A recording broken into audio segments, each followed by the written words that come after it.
คะวาอะระหังสัมมาสัมพุทโธนะโมข้าจะไหว้พระพุทธเจ้าทุกพระองค์เมื่อข้าจะดับจิตหลงอย่าให้ไหลลงขอให้จิตจำนงตรงต่อพระนิพพานขอให้พบดวงแก้วขอให้แคล้วหมู่มารขอให้ท่านพระศรีอานข้าจะไปนมัสการพระเกศแก้วจุฬามณีเจดีย์สถานเป็นที่ไหว้ที่สักการะกุศลสัมปันโน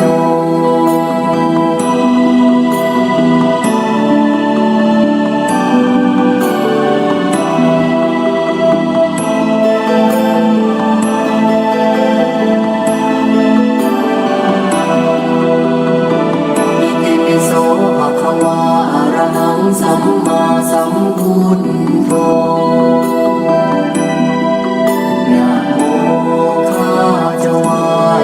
พระธรรมเจ้าของพระพุทธองค์เมื่อข้าจะดับจิตหลงอย่าให้ไหลลง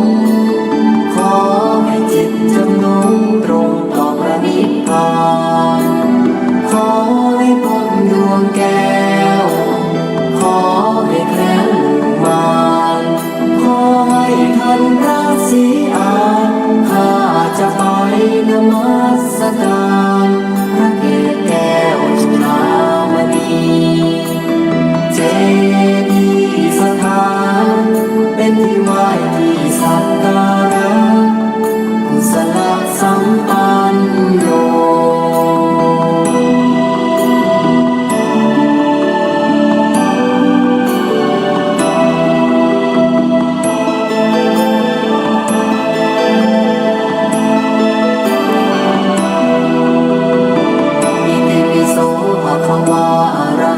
สัมมาสัมพุทโธนะโมข้าจะไหว้พระสังฆเจ้าของพระพุทธองค์เมื่อข้าจะดับจิตหลงอย่าให้ไหลลงขอให้จิตจำนงตรงต่อพระนิพพานขอให้พบดวงแก้วขอให้แคล้วขอให้ท่านพระศรีอานข้าจะไปนมัสการพระเกศแก้วจุฬามณีเจดีย์สถานเป็นที่ไหว้ที่สักการะกุศลสัมปันโนติขอถวายความเคารพพระมหาเถรานุเถระครูบาสังฆเจ้าทั้งหลายจุตนจุองค์ขอความสุขเจริญในธรรมจงบังเกิดมีแก่ท่านสาธุชนพุทธบริษัททั้งหลายที่ได้สดับรับฟังธรรมะทางสถานีวิทยุวัดฝ่ายหินมหาวิทยาลัยเชียงใหม่ในคลื่น FM 104.50 เมกะเฮิรตซ์วันนี้รายการเสียงธรรมพระธรรมจาริกวัดสลีโสดาพระอารามหลวงจังหวัดเชียงใหม่อาตมาภาพท่านพระครูปัญญาสังฆการผู้ช่วยเจ้าอาวาสวัดสลีโสดาพระอารามหลวงก็ได้มาพบกับสาธุชนทั้งหลายมาธรรมะสาระธรรมเมื่อค่ำยามเย็นเป็นเพื่อนเป็นข้อมหามุลสถานทั้งหลายอยู่กับหอกับเฮือนอยู่กับต่งกับนากับบ้านกับสวนอยู่ในรถยานพาหนะก็ดีก็มีโอกาสได้สดับรับฟังธรรมะในสถานีแห่งนี้พร้อมกับ ด้วยครูบาอาจารย์ทั้งหลายได้มาสวดที่ยายเอาสิ่งที่เป็นมังคละมงคลเอาไปให้พี่น้องทั้งหลายทุกหนทุกแห่งเป็นสิ่งที่นำเอาไปใช้ให้เกิดประโยชน์ในวิถีชีวิตประจำวันของเฮาสิ่งใดดีสิ่งใดเหมาะสมควรก็เอานำไปใช้และการได้รับธรรมะก็เป็นการประดับสติปัญญาของเฮาตัววันนี้ในวันนี้วันที่27กันยายน2564เป็นซ้อยเดือนกันยายนมาจุจอดถึงเติงพี่น้องเฮาท่านทั้งหลายก็ยังอยู่ในช่วงบรรยากาศของการทำบุญอุทิศส่วนกุศลไปให้ผู้ที่ได้ล่วงลับดับขันไปเป็นญาติพี่น้องเป็นบุรพาจารย์บรรพชนผู้มีอุปการะคุณช่วงการแผ่ลุกลามของไวรัส19โคโรนา19ก็ยังบัดสร้างบัดเซาดีเด้อ เดี๋ยวก็ขึ้นเบิดหนึ่งก็ลงก็ด้วยสภาวะความเป็นอยู่ของเฮาได้แพร่ระบาดกันไปได้ระมัดระวังการทุกหนทุกแห่งและก็บ่ได้ประมาทในโรคภัยไข้เจ็บทั้งหลายแต่ว่าในด้านจิตใจของเฮาท่านทั้งหลายนั้นเคยได้ปั้มเป็งกินทานได้สร้างบุญกุศลเคยได้ประพฤติปฏิบัติถ้าบ่ได้ทำบ่ได้ประพฤติปฏิบัติเหมือนกับมันขาดอันใดอันหนึ่งไปในชีวิตเพราะฉะนั้นวันนี้ ในช่วงของประเวณีเดือน12ก็ยังบ่ส่วงบ่เซาดีเตื้ออาตมาภาพก็จะได้นำเอาพระราชธรรมเทศนาที่ได้อุทิศส่วนกุศลไปให้ผู้ที่ละสังขารไปได้มรณภาพไปก็ดีได้ถึงแก่กรรมไปก็ดีให้ท่านสาธุชนได้มีโอกาสได้ไหว้พระนพธรรมฟังธรรมแล้วก็ยกมือสามือไหว้มีน้ำหยาดเข้าตอกดอกไม้ก็จุดปูชาสักการะพระธรรมทำจบลงไปก็อธิษฐานหยาดน้ำไปให้ผู้ที่ได้ล่วงลับดับขันไปเป็นญาติก็ดีบัจจญาติก็ดีได้รับส่วนบุญกุศลในเมตตาจิตของเฮาท่านทั้งหลายตามหลักคำสอนของพระพุทธศาสนาเป็นคนที่มีความกตัญญูกตเวทิตาต่อผู้มีพระคุณในปุพพเปตภีการทำบุญอุทิศไปให้ผู้ที่ได้ตายไปวันนี้พระธรรมเทศนาในเรื่องนิพพานสูตรก็เป็นธรรมกันหนึ่งที่นิยมถวายทานกันเพื่ออุทิศไปให้ผู้ตายและคนที่ได้ฟังก็เกิดสติปัญญาประพฤติปฏิบัติตามน้ำธรรมคำสอนได้เป็นประโยชน์สุขแก่ชีวิตตัวเองครอบครัวสังคมบ้านเมืองสืบไปก่อนที่จะได้สดับรับฟังพระธรรมเทศนาก็ขอน้อมเชิญมวลหมู่เจ้าศรัทธาสาธุชนท่านผู้ฟังทั้งหลายได้มีข้าวตอกดอกไม้ธูปเทียนจับจุดบูชาไว้พระรัตนตรัยก็น้อมนำมาใส่พานใส่ขันที่บ้านที่เฮือนก็ได้บ่ตันบ่มีเตื้อก็เอาจิตเอาใจเป็นสิ่งที่แทนดวงดอกส้มมาลาดอกไม้เอาใจบูชาพระธรรมคำสอนเป็นเครื่องสักการะ ปูจาโดยดวงใจนั่นเหมือนดังดอกบัวดอกบัวของเฮาก็เหมือนดังดวงใจถ้ารูปลักษณะหัวใจของเฮาเหมือนดังดอกบัวเฮาเอาดอกบัวดวงใจนี้ไว้พระธรรมคำสอนของพระพุทธเจ้าเน้อขอเจิดน้อมเจิญทุกท่านได้บูชาพระรัตนตรัยโดยพร้อมเพรียงกันในทางอากาศสถานีวิทยุ FM 104.50 เมกะเฮิรตซ์นี่เนออิมินาสการเนะพุทธังอภิปูชญามะอิมินาสการนะธัมมังอภิปูชญามะอิมินาสการนะสังฆังอภิปูชญามะอะระหังสัมมาสัมพุทโธภะคะวาพุทธังภะคะวันตังอภิวาเทมิสวากขาโตภะคะวะตาธัมโมธัมมังนะมัสสามิสุปฏิปันโนภะคะวะโตสาวกสังโฆสังฆังนะมามิ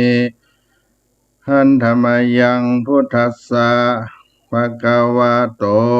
ปุพพากัณมะการังกโรมาเส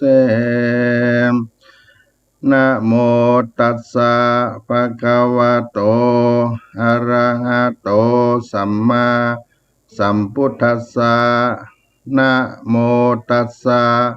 ภะคะวะโตอะระหะโตสัมมาสัมพุทธัสสะนะโมตัสสะภะคะวะโตอะระหะโตสัมมาสัมพุทธัสสะสีวิจัยญาจนะ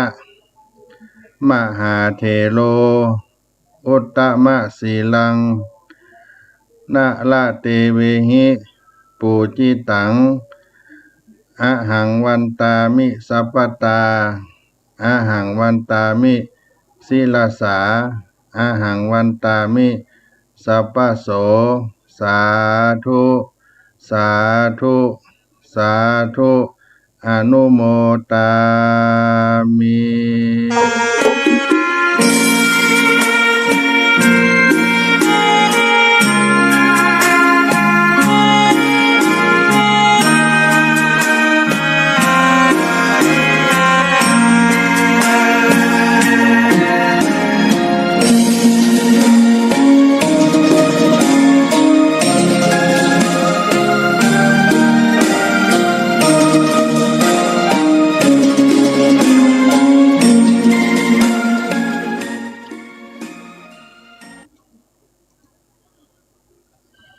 ธัมโมธัมมังกัมภิรังภาโพธิธรรมพระพุทธเจ้าตั้งไว้โพธิสัพพสัตตายังโมเปตชนทั้งหลายผู้ใดตายละจากห้องมนุษย์โลกเมืองคนก็มาตายละเสียยังเผ่าปันบงญาติพี่น้องอันอยู่ในแห่งห้องเมืองคนแม้นว่าได้ลงในอบายภูมิเขต ได้รับทุกขเวทนาขอบุญอันนี้นะได้ปูจายังพระลัสธรรมนิพพานสูตรได้ภายโพธได้ไปหลอดเวียงแก้วยอดมหาเน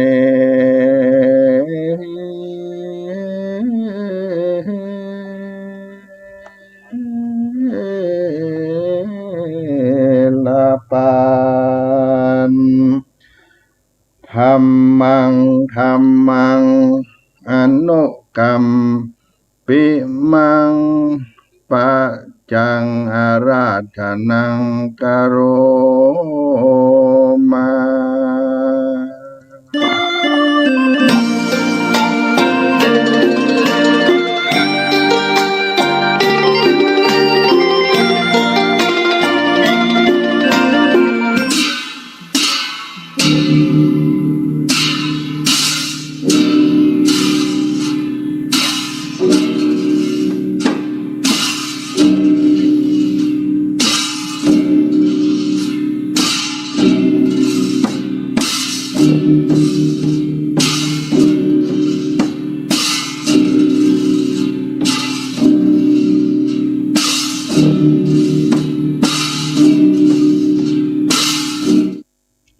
นะโมตัสสะภะคะวะโตอะระหะโตสัมมาสัมพุทธัสสะเอวัมเมสุตังเอกังสัมมัญญังภังคะวาสาวัตถิยังวิหารติเจตวันเน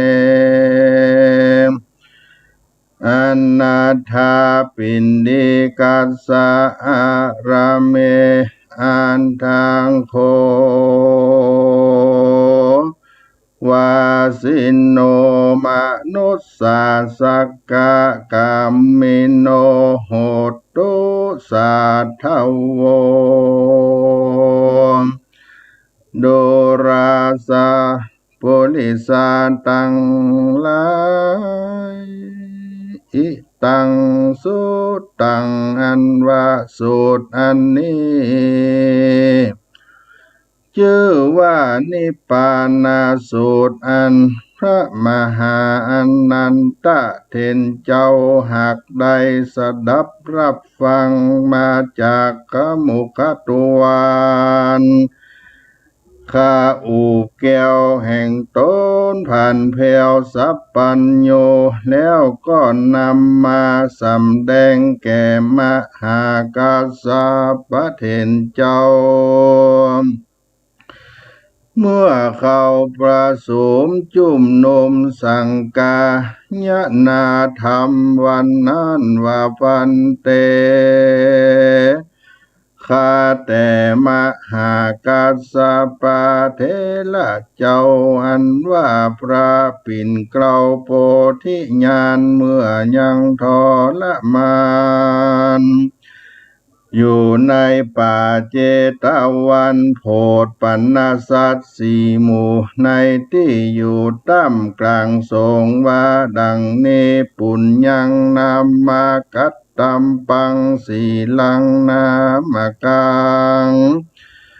ละกิตังเมตตากรุณามุทิตาอุเปกขานา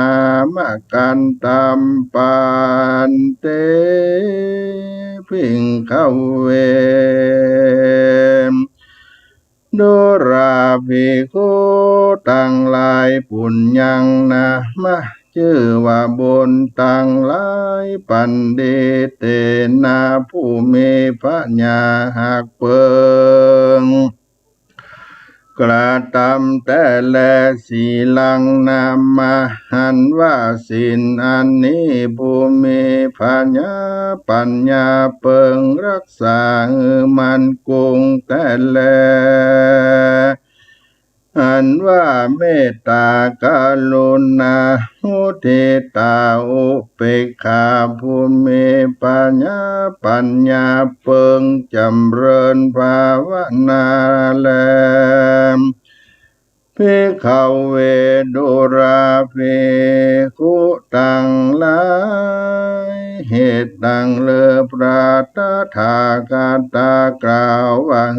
ตานรักษาศีลและภาวนานั้นจาม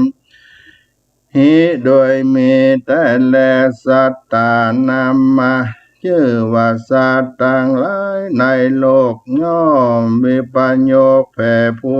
วนสัตว์ต่างมวลที่มาบังเกิดเอากำเนิดในสงสารย่อมมีกรรมปาปานบ่มันเตี้ยงรู้ความอย่างเปปังแม้นจังมีปะละกำลังเพียงดังจ้างมีสัมปันติมากกวางเหลือหลายก็จังยังตายบ่เว้นบ่มีจ้องหลีกเล่นไปจากแห่งความตาย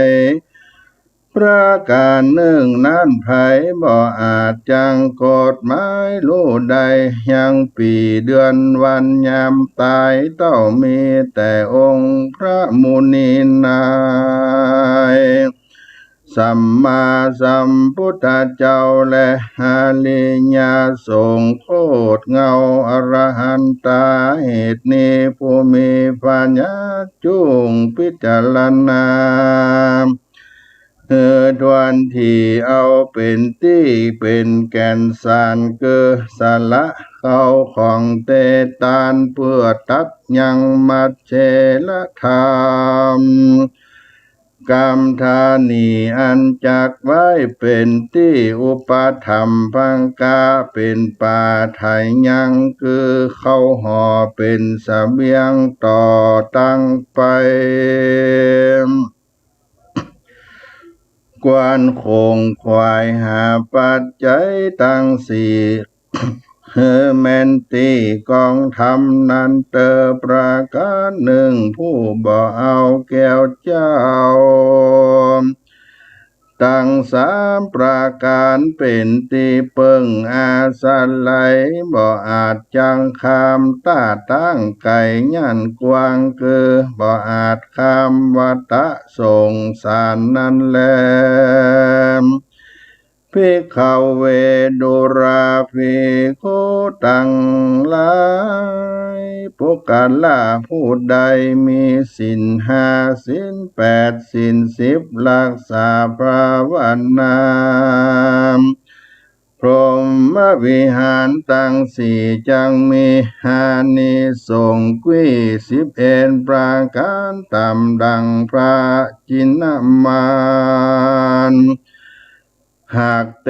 ศนาไว้ว่าสุขขังสุปฏิสุขขังสุปฏิสุขขังปฏิพุจจตินะปาปังกังสุปินังปัสสติมนุสสานังปิโยโหติอมนุสสานังปิโยโหติเทวตาลักขันตินัสสะอาคิวาวิสังวาสัทธังวากรรมติตุวัฏังจินตังสัมมาทิญาติมุขวันโน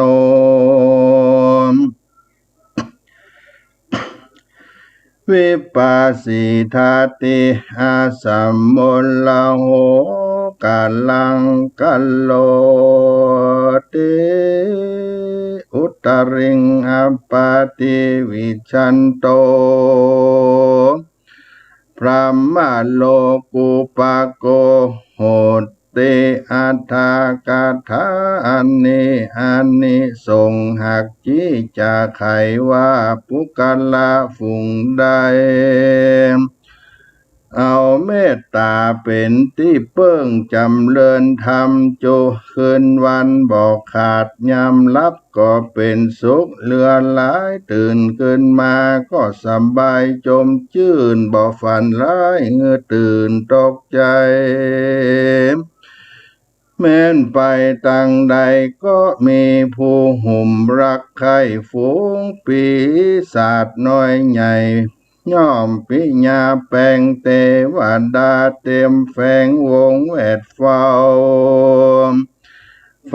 ญาปิดและหอกดาบนั้นเล่าบอกคาเหือตายจิตใจมุ่งหมายเป็นสมาธิได้เร็วรีบด่วนใบ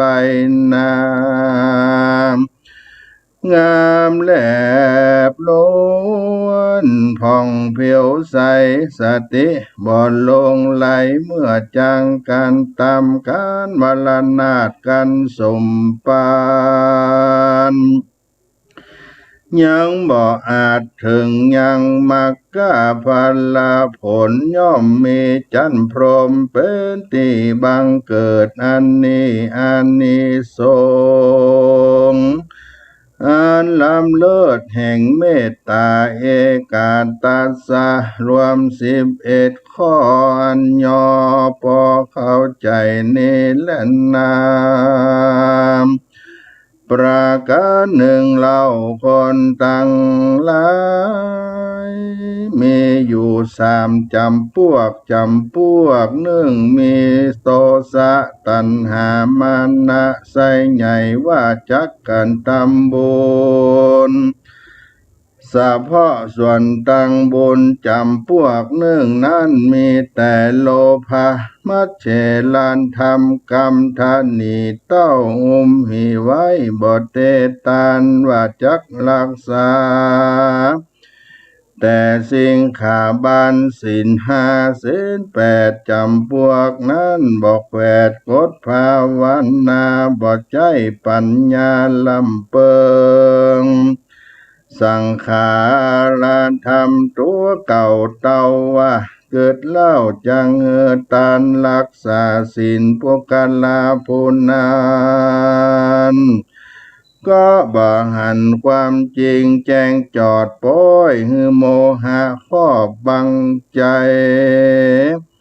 คนตั้ง3จำพวกนี้นาพวกใดจะไปรอดนิพพานก่อนนั้นจามโยตานังเตตินะสีลังรักกันติปุกัลลาผู้มีแต่หือตานรักบ่รักษาศีลดังอันว่าปุกัลลาผู้นั้นเกิดมาจัดนาเขาของสัมปติจางมากมวลมีแต่หาราศีรูปเรางามบทใดเป็นผู้ไร้ตั้งกำลังและสติปัญญาก็บ่อาจจะคำดงนะปากวงคือว่าบ่อาจคำตาตั้งโอคาสงสารนั้นแลอันว่าปุกัลลาผู้รักษาแต่ศีลอย่างเดียวบ่รู้เกิดเลี้ยวเหือตานและภาวนากันเขาเกิดมาจัดนาก็จังมีรูปสง่าเลิศเล่างามแต่หากำลังและสัมปติบ่ได้ก็บ่อาจจักคำปัญญาคือโอคะสงสารนั่นแลนาปุกัลโลอันว่าปุกัลละผู้หือตานรักษาศีลเต้าว่าบ่ได้ภาวนากันเขาเกิดมาภาวะญาตินาก็บ่ตกถอยจ้าสัมปันเตมังมุนมีรูปปากายก็งามดีสะอาดเตาว่าไรขาดตังปัญญา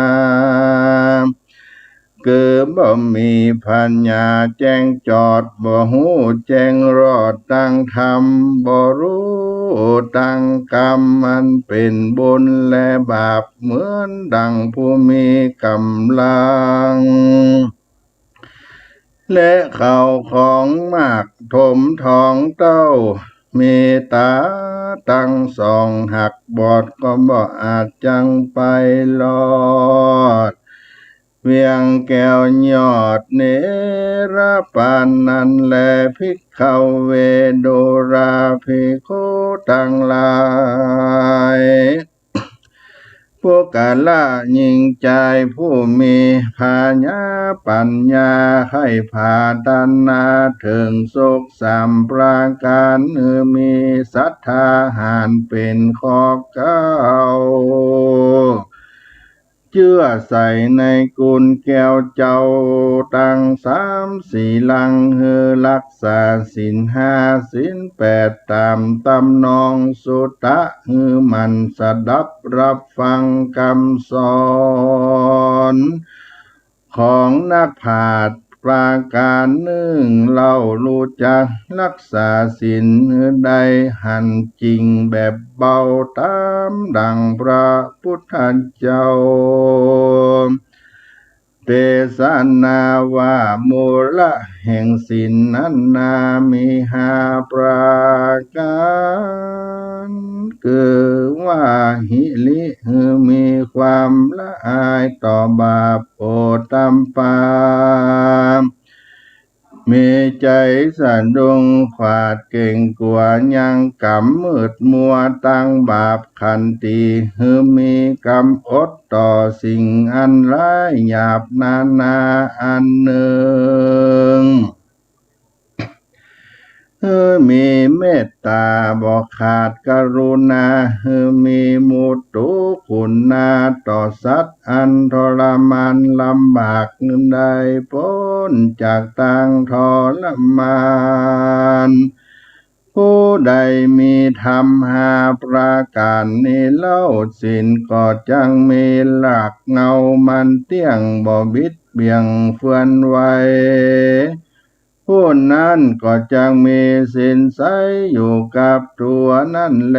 ภิกขเวโดราภิกขุทั้งหลายพวกกาลาผู้บ่รู้ลักษณะแห่งกองตานรักษาศีลและภาวนาหันเปิ้นตานก็เต้านับตานไปบ่ขาดลังเตือก็บ่อาจจังใดเถิงสุขแต่ดีเล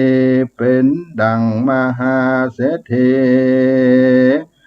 ผัวเมียมีเขาของ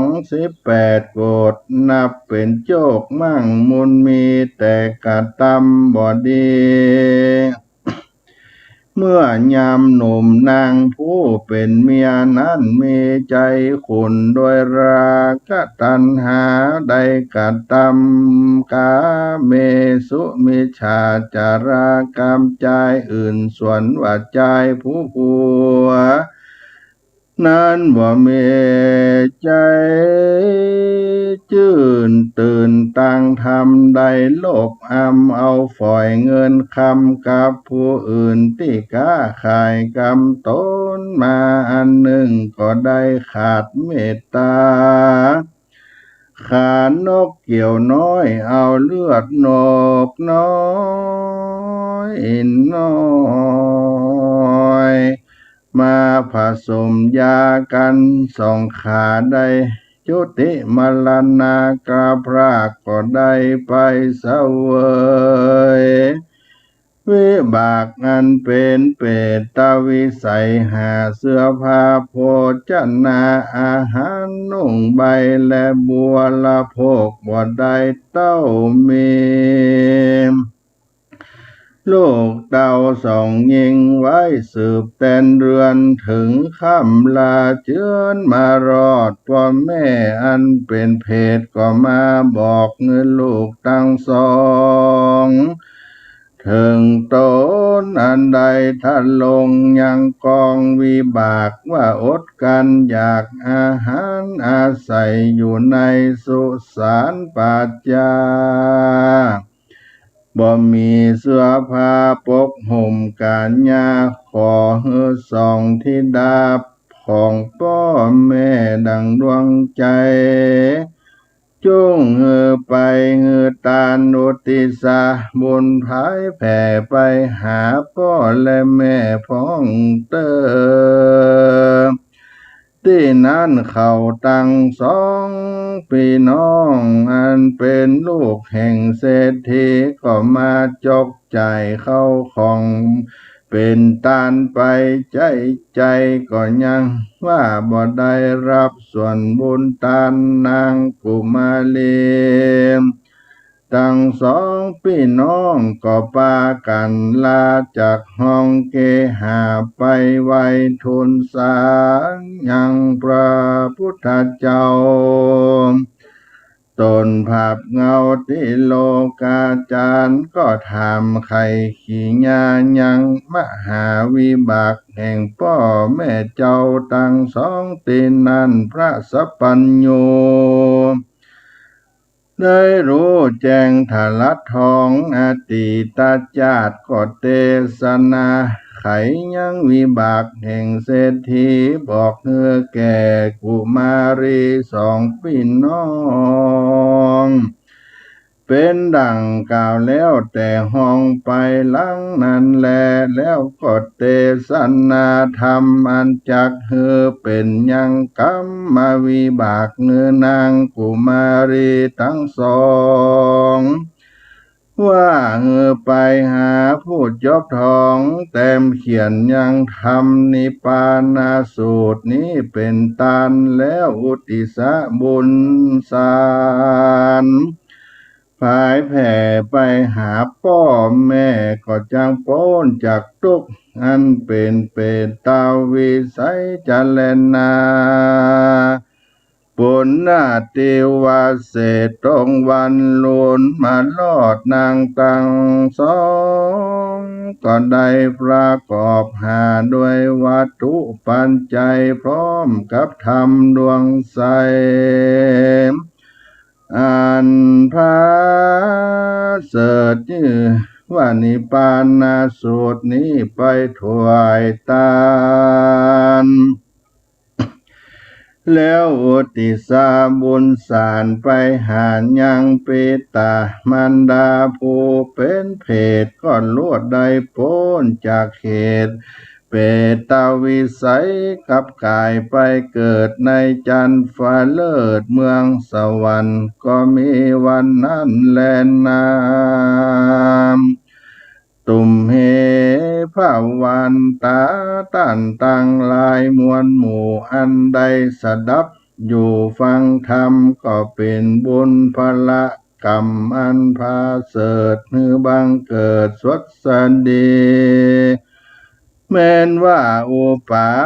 สกาอุปาสิกาตั้งหลายมีใจผายจมจืนเอาธรรมนิพพานสูตรดวงพาเสดนี้มายกยืนยอตานไปหาผู้อนิจจการไปนาก็เป็นบุญอันแก่กล้าได้พ้นจากทุกข์ยากแต่ดินลีเป็นดังมหาเศรษฐีสองผัวเมียนั้นแลนาเตสันนาวสันเนสัทธิกาธรรมเตสันนาปะหุโสตาปันเตภัลลาเตเนปาปุเนงอาโสในเมื่อแล้วพระธรรมเทศนาหันชื่อว่านิพพานสูตรเจ้าดวงพาเสดนี้ก็บังเกิดยังพระลาธรรมมากนักแก่ปาลิสันต่างหลายสี่หมู่อันพร้อมนาอยู่ฟังธรรมพ้องก็ได้เถิง ธรรมวิเศษมีประเภทว่าโสตาสกิตากาอนาคาอรหันตา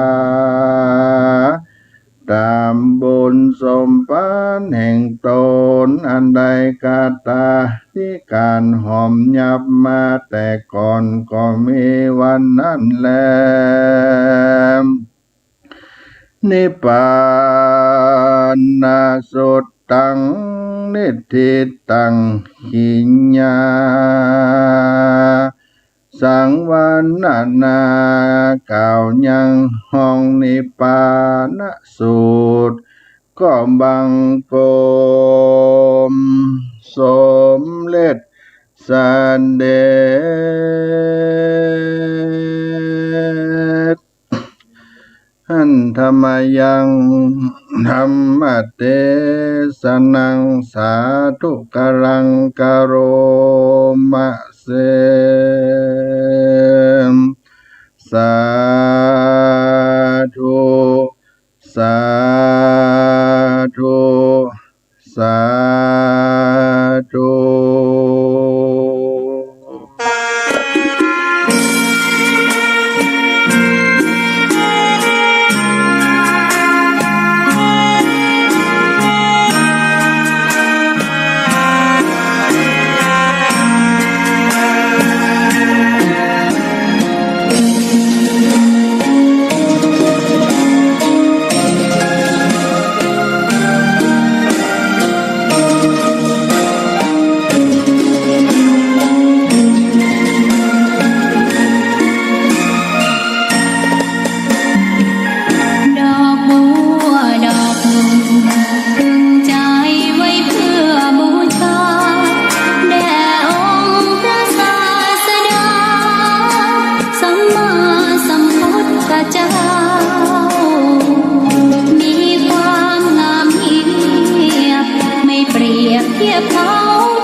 ตั้นมหามูลศรัทธา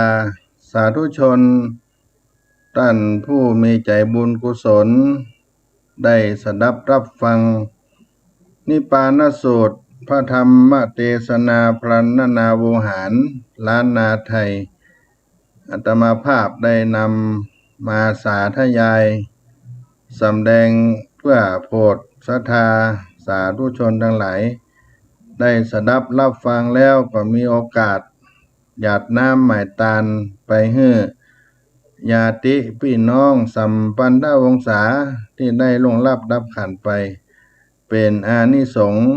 ของพระธรรมเทศนา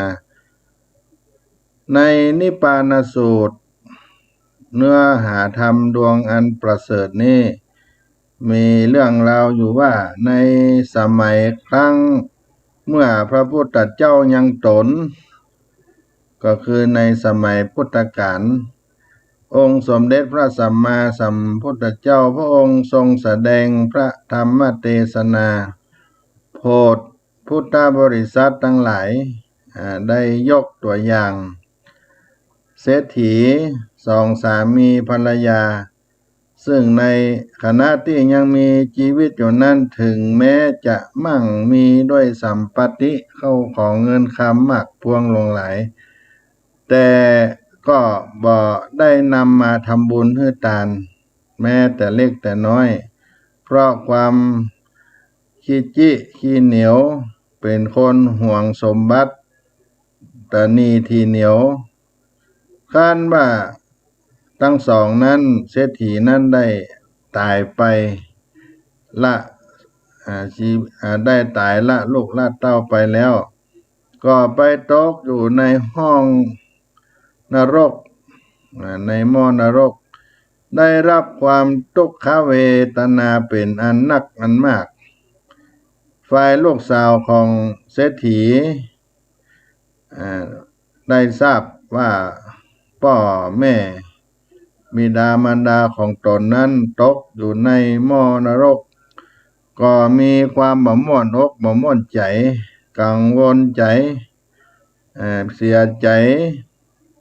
เป็นอย่างยิ่งพระสัมมาสัมพุทธเจ้าพระองค์ได้บอกเนื้อลูกสาวพระ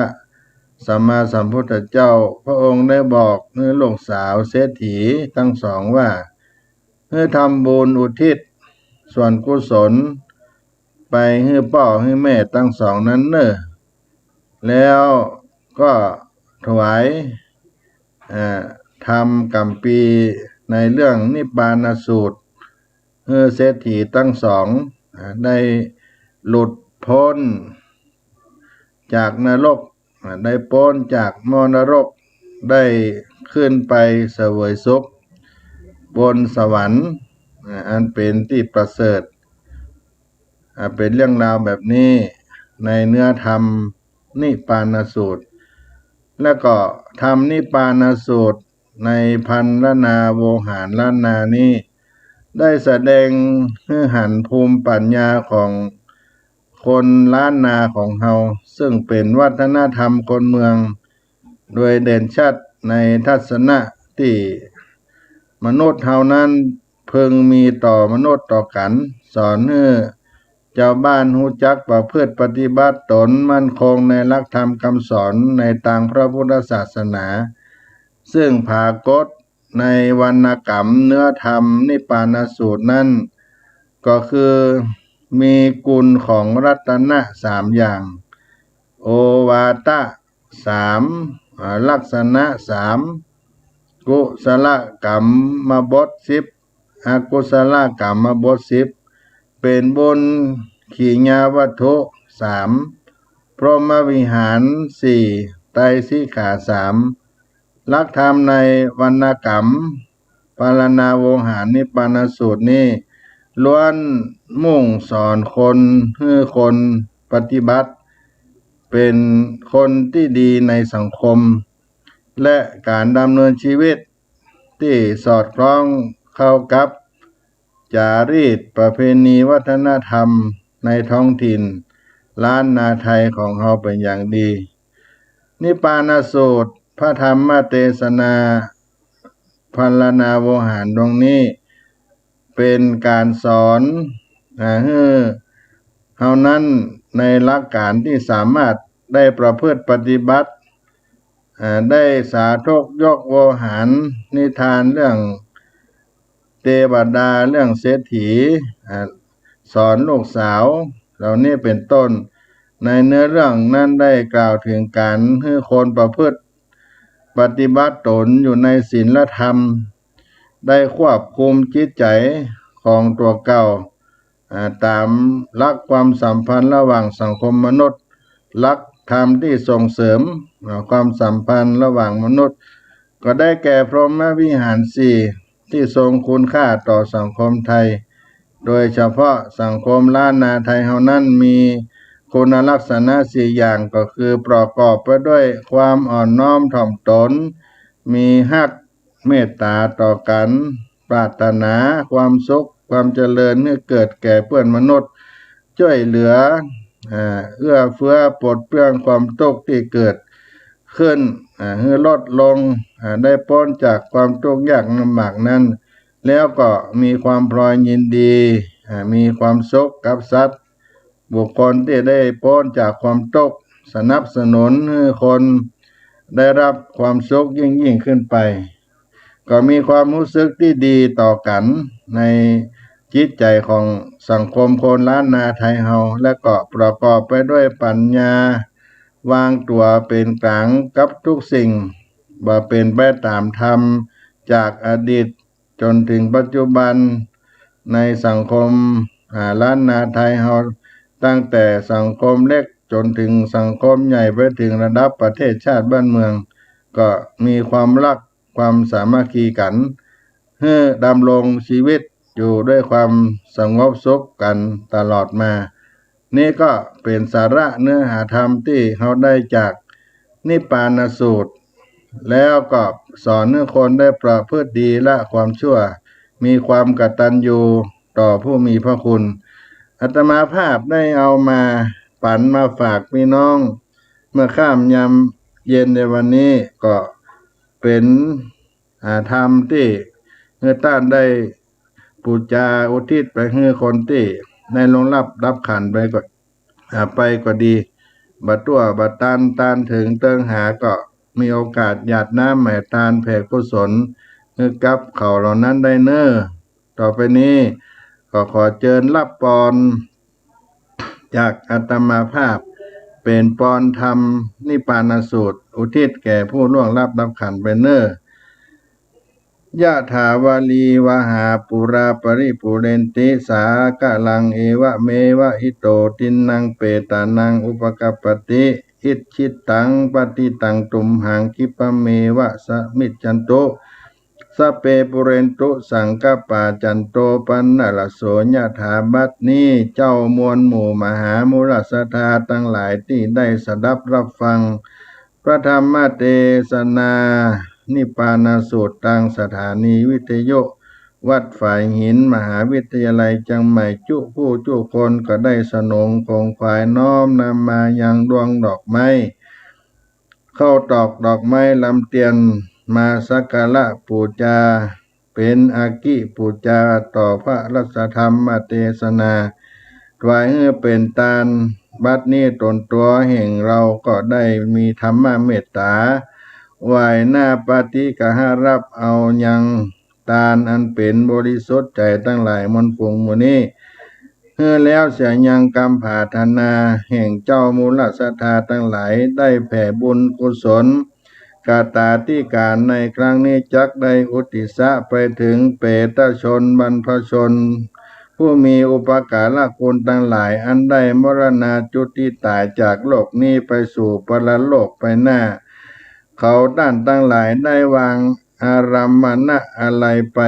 ต่างใดบ่จ้างได้ไปตกทุกข์ในห้องว่างจตุอบายทั้งสี่ได้ตายเป็นผีเป็นเพศเป็นเปตวิสัยอสุรกาย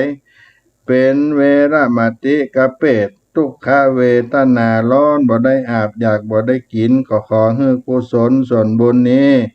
ไปลอดถึงเติงตันใจสดวิสัย กุศลไปบ่รอดขออัญเชิญเทพดา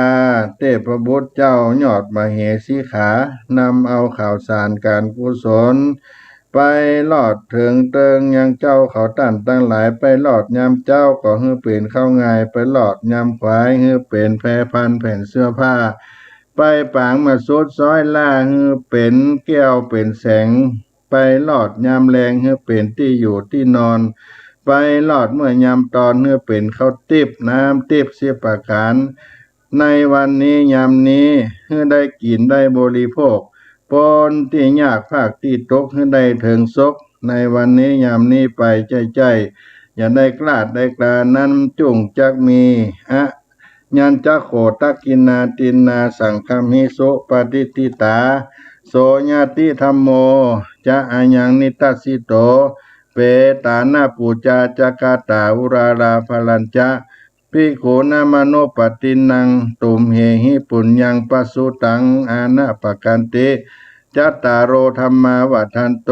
อายุวันโนสุขังปะลังจงมีแก่ท่านผู้ฟังจุผู้ในคนเนอ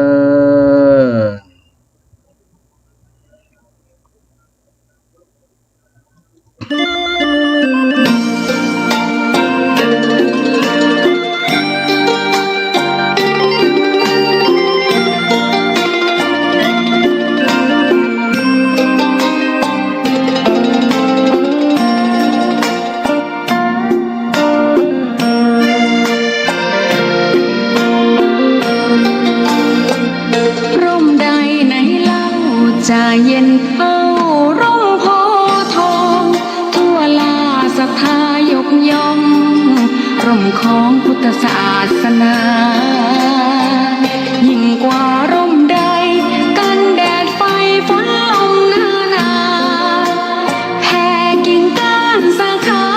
ปกคลุมประชาทุกชีวิตเย็นใดไหนจะเทียมเท่าเย็นใจพระธรรมที่ทรงตรัสไว้เป็นความจริงใสตรัสไว้ด้วยดีผู้ทำเห็นเองไม่จำกัดการเวลานาทีผิดถูกแก้กันตรงนี้จะไม่มีเรื่องราวก่อกวนพุทธศาสนาเชื่อมมากับเมืองสยามวัดบ้านโรงเรียนเขตข้ามปฏิบัติตามแม่ยามเรรวนคิดทำสิ่งใดเป็นไปเพื่อประโยชน์ทั้งมวลทำดีละสิ่งยั่วยวนขนึงครวญทางสายกลางชนะในเล่าจะเทียมเท่าชนะตนยิ่งใหญ่ในทุกแห่งหนยิ่งกว่าชนะคน